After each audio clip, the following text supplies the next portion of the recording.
He faced the jailhouse alone, until a widow brought him bread and hope. The first bullet splintered the jailhouse door at sunset. Deputy Marshal Samuel Crane dug behind his desk as it exploded in a shower of splinters, his coffee mug shattering against the stone wall. Samuel Crane. The voice outside carried the authority of violence. You got something belongs to us. Crane pressed his back against the desk and checked his rifle. 12 rounds. His sidearm held 6 more. 18 bullets between him and whatever hell the Rourke brothers had planned for Millfield. In the cells behind him, 3 prisoners huddled against the back walls. Mickey Rourke, youngest of the clan and dumb as creek water, whimpered like a kick dog. The other 2, cattle rustlers he'd arrested that morning, just stared with the hollow eyes of men who knew they were about to die for someone else's sins. Let my boy go, Crane. The voice belonged to Silas Rourke, patriarch of the most vicious family to ever curse the Colorado Territory. Let him go, and we'll ride out peaceful. Crane almost laughed. Peaceful. The Rourkes had burned 3 homesteads in the past month, killed 2 farmers and their eldest sons, left widows and orphans scattered across the valley like broken dolls. Mickey's going to Denver for trial. Crane shouted back. Federal judge is going to hang him legal. A chorus of laughter answered him. Through the window, he counted muzzle flashes. 8 men, maybe 10. They'd surrounded the jailhouse like Apaches circling a wagon train. The second bullet took out the window above his head. Glass rained down on his shoulders, glittering like fallen stars in the lamplight. Outside, boots scraped against wooden walkways. They were moving closer. Crane crawled to the window and risked a look. Main Street had emptied faster than a church during a tornado warning. Every door was barred. Every window shuttered. The good people of Millfield had decided this wasn't their fight. Can't say I blame them, Crane thought bitterly. He'd only been wearing the deputy's badge for 6 months. Before that, he'd been nothing but a drifter with fast hands and a reputation for backing down from no man. The kind of reputation that got you hired when the previous deputy quit after finding a rattlesnake in his bed. You got 5 minutes, Crane. Silas called. 5 minutes to think about whether you want to die for a job that pays $30 a month. Another bullet punched through the door. Then another.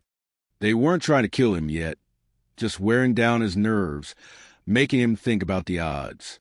In the cells, Mickey Rourke had started crying. Real tears, not the crocodile weeping of a man facing the gallows. Please, Marshal, he blubbered. Please just let me go. I didn't mean to kill that farmer's boy. Gun just went off. Crane turned to look at him.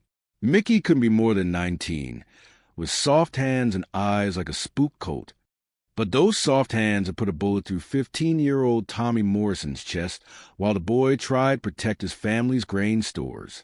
Gun just went off, Crane repeated. That what you told the Morrison family when they found their boy bleeding out in the barn? Mickey's tears came harder. I was scared. They was shooting at us. They was defending their home. The truth hung in the air like gun smoke. Mickey Rourke was guilty of sin, and everyone knew it. But guilt didn't change the mathematics of the situation. One lawman with 18 bullets against a family of killers who'd ride through hell itself to free their blood. Outside, the shooting had stopped. An ominous quiet settled over the street, like dust after a stampede. Crane knew what that meant. They were getting ready to rush the building. He checked his rifle again. 12 rounds. Against 8 men. He might get 3 or 4 before they overran him. The rest would pour through the door like floodwater. And then Mickey Rourke would walk free to kill again. Unless... Crane looked at the 3 cells. Heavy iron bars, designed to hold the worst kinds of men. The keys hung on a peg beside his desk, close enough to grab in 2 steps. He could unlock Mickey's cell. Let the boy walk out to his family. Save 18 rounds of ammunition, and probably his own life in the bargain. The other 2 prisoners, just cattle rustlers, not killers. They'd probably walk free too. Small price to pay for seeing another sunrise. The thought tempted him more than he cared to admit. $30 a month wasn't worth dying for. A badge was just tin and brass. And the people of Millfield had already shown where their loyalties lay by hiding behind locked doors while he faced down the Rourke gang alone. But then he thought about Tommy Morrison, about the boy's mother, Rebecca, who'd thanked him through her tears when he'd brought Mickey in, about the promise he'd made to see justice done. 5 minutes is up, Crane. The front door exploded inward under the impact of a battering ram. Smoke and splinters filled the air. Through the chaos, Crane saw shadows moving, men with guns and murder in their hearts. He raised his rifle and sighted down the barrel. 18 bullets between him and hell, between justice and chaos, between keeping his word and breaking under pressure. The first shadow stepped through the doorway, and Samuel Crane made his choice. Not about the badge or the money or even the law, about the kind of man he wanted to be when everything went dark and the wolves came calling. He squeezed the trigger and watched his first bullet find its mark. Elena Vasquez wrapped the warm loaves in clean cloth and stepped into Main Street's deadly silence. Every window on the block showed rifle barrels instead of faces. Every door stood barred against the violence that had turned their peaceful town into a battlefield. The jailhouse squatted at the street's end like a wounded animal, its windows shot out and door hanging in splinters. Smoke drifted from the bullet holes, and the acrid smell of gunpowder hung in the air like incense at a funeral. "Elena, no!" Her neighbor, Mrs. Patterson, hissed from behind her curtains.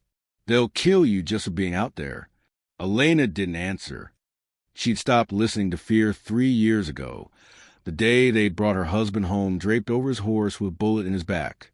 Deputy Miguel Vasquez had died alone on a dusty trail, trying to serve a warrant on a man who decided killing was easier than going to jail. The shooting had stopped 20 minutes ago. Either Deputy Crane was dead, or the Rourke gang was regrouping for another assault. Elena hoped for the latter, though she wasn't sure why. She barely knew Samuel Crane, just a quiet man who tipped his hat when he passed her bakery and never caused trouble. But she knew what it meant to wear a badge in lawless country, knew the weight that settled on a man's shoulders when he pinned on that tin star and promised to stand between chaos and order. Miguel had carried that weight until it crushed him. Elena crossed the street with deliberate steps, the bread basket heavy in her arms. Behind the Rourke men's horses, she could see their faces, hard weathered, marked by years of violence and too much whiskey. They watched her approach with the lazy interest of cats watching a wounded bird. "Well, well," drawled a voice in the shadows. "Look what we got here." Silas Rourke stepped into the lamplight, his gray beard stained with tobacco juice and his eyes like chips of flint. He was older than Elena had expected, maybe 60, but his hands were steady on his rifle, and his smile held the promise of casual cruelty. "Pretty Senora's got herself lost," Silas continued. "Dangerous night for a stroll." Elena stopped 10 feet from the jailhouse door, close enough to see the bullet holes in the wood, close enough to hear the faint sound of someone moving inside. Still alive, then, "I brought food for the deputy," she said in English, her accent coloring the words like honey over steel. A man shouldn't face death on an empty stomach. Silas laughed, a sound like gravel in a bucket. "Lady, that man's going to be dead before midnight. Ain't no food going to change that. Maybe not, but it might help him die with dignity." The laughter died around her. Elena felt the weight of hostile eyes. 8 men with guns and murder in their hearts, studying her like wolves deciding whether she was prey or just a distraction. "You Miguel Vasquez's widow," Silas said after a moment. It wasn't a question. "I am. Heard about Miguel. Heard he died trying to arrest my cousin Joaquin over in Santa Fe. Sorry business, that." Elena's hands tightened on the basket handle. "Joaquin shot him in the back while Miguel was reading the warrant. Very sorry business indeed." Silas spat into the dust. "Joaquin always was a coward, but that don't change what's happening here tonight. You go on home now, Senora. This ain't your fight, isn't it?" Elena took another step toward the jailhouse. My husband died serving the law. Deputy Crane is doing the same thing Miguel did, standing alone against men who think murder is easier than justice. Law. Silas made the word sound like a curse. Law ain't nothing but rules made by weak men to keep strong men from taking what's theirs. And what's yours, Senor Rourke? The right to burn farms? To kill children defending their families? The temperature seemed to drop 10 degrees. Around her, rifle hammers clicked back. Elena felt death brush against her like a cold wind, but she didn't move. That boy in there killed a Morrison kid, one of the other Rourke men said. Killed him defending his family's grain stores from thieves and murderers. Elena nodded. Yes, he did, and the law says he should hang for it. But you want to free him because he's blood. Tell me, Senor Rourke, which of us really serves justice? Silas studied her for a long moment. Then, surprisingly, he stepped aside. 5 minutes, he said. You got 5 minutes to say goodbye to your lawman friend. After that, we finish what we started. Elena nodded and walked to the shattered door. Inside, she could see Deputy Crane crouched behind his desk, rifle in his hands and blood on his shirt sleeve. He looked up as she entered, his eyes wide with disbelief. Ma'am, you need to get out of here, he said. These men, I know who they are. Elena set the basket on his desk and began unwrapping the bread. The smell of fresh baking filled the air, incongruous in a room that reeked of gunpowder and fear. I also know you haven't eaten since morning. Crane stared at her like she'd lost her mind. Lady, they're going to rush this place any minute. You can't. My name is Elena Vasquez. My husband was Deputy Miguel Vasquez. She tore off a piece of bread and handed it to him. He died alone, serving a warrant on a killer. I won't let another lawman face that same darkness without at least knowing someone cares whether he lives or dies. Crane took the bread with shaking hands. When he bit into it, Elena saw tears well up in his eyes. It's still warm, he whispered. Good bread should be, like hope should be, like the courage that makes a man stand for what's right, even when the whole world turns against him. Outside, boots scrape against wooden walkways. Time was running short. Why? Crane asked, why risk your life for a stranger? Elena looked toward the cells where Mickey Rourke cowered behind iron bars, where justice waited for a man brave enough to defend it. Because sometimes the most important thing we can do is show someone they're not alone, even if it's only for 5 minutes, even if it's only with bread and hope and the knowledge that someone believes in what they're fighting for. She stood to leave, but Crane caught her hand. If I don't make it through this night, you will, Elena said firmly. And when you do, you'll remember that courage isn't about not being afraid. It's about doing what's right even when you're terrified. Outside, Silas Rourke was calling time. Elena walked to the door, then turned back. Deputy Crane, my husband used to say that a badge doesn't make a man. But sometimes a man can make a badge mean something worth dying for. She stepped into the street, leaving Samuel Crane alone with warm bread, cold iron bars, and the knowledge that at least one person in Millfield believed he was fighting for something that mattered. Behind her, she heard him chamber another round. Elena didn't make it 20 steps before the second assault began. Gunfire erupted like thunder, muzzle flashes painting the street in stark yellow light. She dove behind a water trough as bullets whined overhead, splinters flying from the jailhouse walls like angry wasps. Through the chaos, she heard Crane's rifle answering back, measured shots, carefully aimed. Not the panicked firing of a desperate man, but the steady rhythm of someone who'd found his purpose. A scream cut through the gunfire. One of the Rourke men stumbled backward, clutching his shoulder. Blood seeped between his fingers, black in the lamplight. Damn it, Charlie's hit, someone yelled. The firing slowed.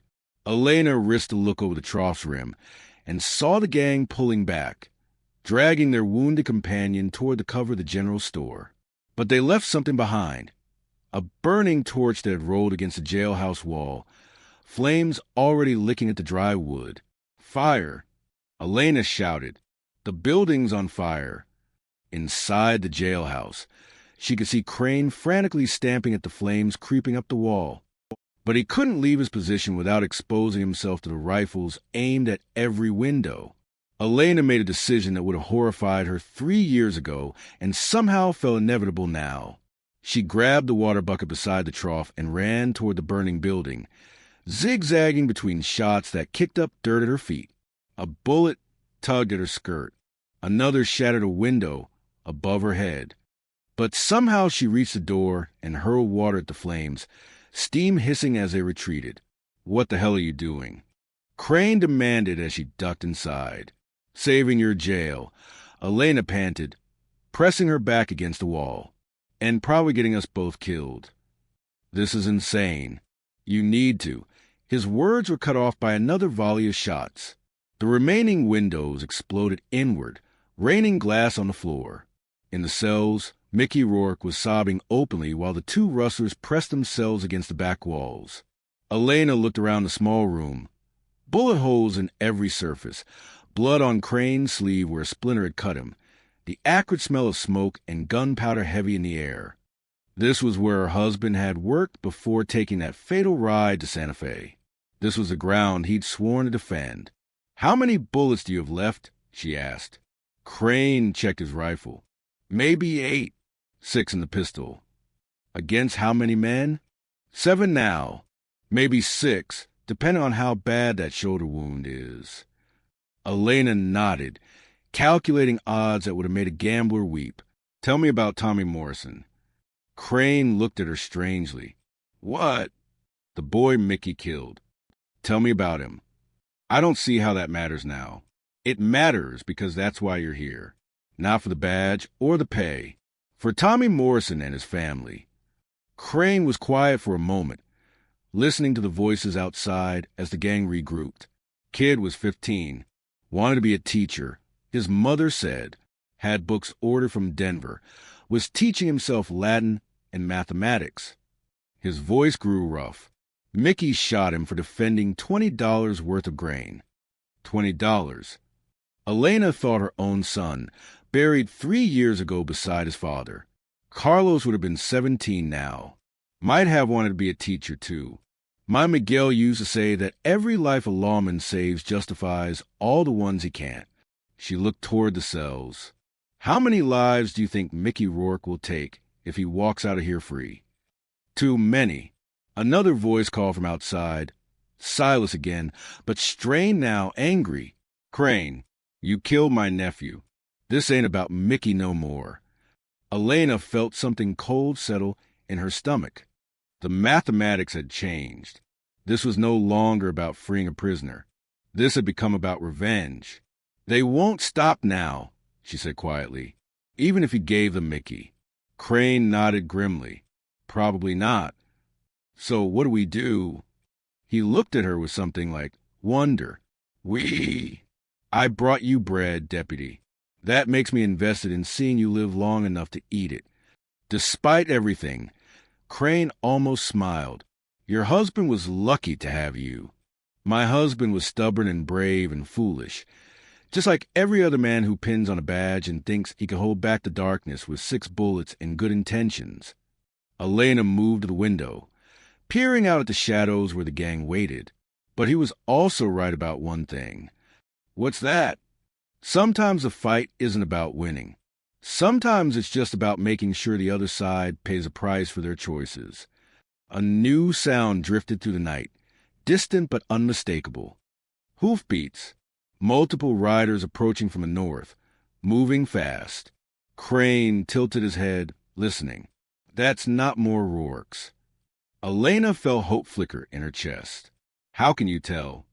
"Wrong direction. Rourke Land is south of here." His eyes widened. Unless what?" "Unless those are federal marshals. I sent a telegram to Denver 3 days ago, told them about the trouble we've been having, and asked for backup." Outside, the hoofbeats grew louder, closer. Elena counted at least 6 horses, Maybe more. Silas. A new voice called from the darkness. Silas Rourke. This is Deputy U.S. Marshal William Hayes. You and your men are surrounded. The silence that followed was so complete Elena could hear her own heartbeat. Then Silas's voice, filled with poison and fury. Hayes, should have known you'd stick your nose in where it don't belong. Let's finish this peaceful like. Silas, send out your men with their hands up. Go to hell. Gunfire erupted again, but different now. Crossfire between the Rourke gang and the federal marshals. Elena watched through the broken window as muzzle flashes lit the street like deadly lightning. One of the marshals worked his way toward the jailhouse, using buildings for cover. When he reached the door, Elena could see the star on his vest and the grim determination in his weathered face. Deputy Crane? Marshal Hayes. You all right in there? Still breathing. Crane called back. Got 3 prisoners secure and 1 civilian. Civilian? Elena stepped into view. Elena Vasquez. I brought bread. Marshal Hayes stared at her for a moment, then shook his head. Ma'am, you've got more courage than sense. So, my husband used to tell me. The marshal turned back to Crane. We'll have this wrapped up soon. Silas and his boys got nowhere to run now. But as if summoned by his confidence, a new horror emerged from the chaos. Through the smoke and gunfire, Elena saw Silas Rourke himself charging toward the jailhouse, his face a mass of rage and his rifle spitting fire. He's coming, she screamed. Crane raised his weapon, but Silas was already too close. The old outlaw's momentum carried him through the doorway in a crash of splintered wood and fury. What happened next would be decided in heartbeats, and the choices made in those heartbeats would determine whether justice prevailed or died in the dust of a frontier jailhouse floor. Silas Rourke crashed through the doorway like a man possessed, his rifle swinging toward Crane's chest. Time slowed to the space between heartbeats. Elena saw the old outlaw's finger tighten on the trigger, saw Crane trying to bring his own weapon to bear, saw death reaching out with gnarled fingers. She threw herself sideways, knocking Crane off balance just as Silas fired. The bullet meant for the deputy's heart punched through the wall instead, and both lawmen tumbled to the floor in a tangle of limbs and desperation. Silas worked the lever of his rifle, chambering another round. His eyes held the wild light of a man with nothing left to lose. Killed my nephew, he snarled. Killed my boy Charlie. Now I'm gonna... Marshal Hayes appeared in the doorway behind him, revolver extended. Drop it, Silas. The old outlaw spun, bringing his rifle around. Hayes fired twice, the reports deafening in the small room. Silas staggered, red blooming across his chest, but somehow stayed on his feet. Should have minded your own business, Hayes. Silas wheezed, blood frothing on his lips. Law is my business. Silas raised his rifle one last time, aiming not at Hayes but at Elena. His finger found the trigger just as Crane's pistol barked from the floor. The deputy's bullet took Silas high in the shoulder, spinning him around. Hayes's third shot finished what the others had started. Silas Rourke crumpled to the jailhouse floor, his rifle clattering away into the corner. Outside, the gunfire was dying down. Scattered shots, then single cracks, then silence. Elena sat up slowly, her ears ringing. Beside her, Crane was trying to stand to cut on his forehead where he'd hit the desk falling. You all right, ma'am? Hayes asked, holstering his weapon. I think so. Elena looked at Silas's still form, feeling no satisfaction in his death. Just emptiness where fear had been. Is it over? Near enough. Got 2 of his boys in custody. Rest won't be trouble without Silas leading them. Dawn was breaking through the bullet-shattered windows, painting the destruction in shades of gold and amber. Elena could see townspeople emerging from their hiding places, curious faces peering down the street toward the jailhouse. Marshals got here just in time, Crane said, accepting Hayes's help to stand. Actually, Hayes said, we got here about 2 hours ago. Been watching from the hills, waiting for full light to move in safe. He nodded toward Elena. Wasn't until we saw this lady walk into the middle of a gun battle that we figured maybe waiting wasn't the right choice. Elena felt heat rise in her cheeks. I just brought bread. Yes, ma'am. And changed everything by doing it. Hayes looked around the destroyed jailhouse. Silas would have burned you out eventually, picked you off when you ran. But seeing someone willing to risk their life for a lawman they barely knew, well, that reminded us what we're supposed to be fighting for. In the cells, Mickey Rourke had stopped crying. He sat on his narrow bunk, staring at his uncle's body with hollow eyes. What happens to him now? Elena asked. Same thing that was always going to happen. Crane said. He goes to Denver. Stands trial for murder. Probably hangs. And if he'd gotten free last night? Crane was quiet for a moment. Tommy Morrison would still be dead. But Mickey would have killed again. Maybe not next week. Maybe not next month. But eventually. Elena nodded, understanding. This was what Miguel had died for. Not the badge or the law, or even justice itself. For the simple idea that some choices had consequences, and some lines couldn't be crossed without a price being paid. Mrs. Vasquez, Hayes said, mind if I ask you something? Of course. Why'd you really come out here last night? Truth now. Elena looked at the basket where her bread still sat, most of it uneaten, at the bullet holes in the walls, at the blood on the floor where good men and bad men had bled the same color. Because 3 years ago, my husband died alone on a dusty trail, trying to serve a warrant on a killer. No one was there to bring him bread. No one was there to tell him he wasn't forgotten. She met Jailhouse. I couldn't change what happened to Miguel, but I could make sure another lawman didn't face the darkness thinking nobody cared. Hayes nodded slowly. Your husband was lucky to have you. My husband was a fool who thought he could change the world with 6 bullets and a tin star. Elena smiled sadly. But he was my fool. And he was right about one thing. Sometimes the most important battles are the ones nobody sees. The quiet choices to do right when doing wrong would be easier. Crane picked up his badge from where it had fallen during the fight. The brass was tarnished and dented, but it still caught the morning light. Think I'll keep wearing this a while longer, he said. Good, Elena replied.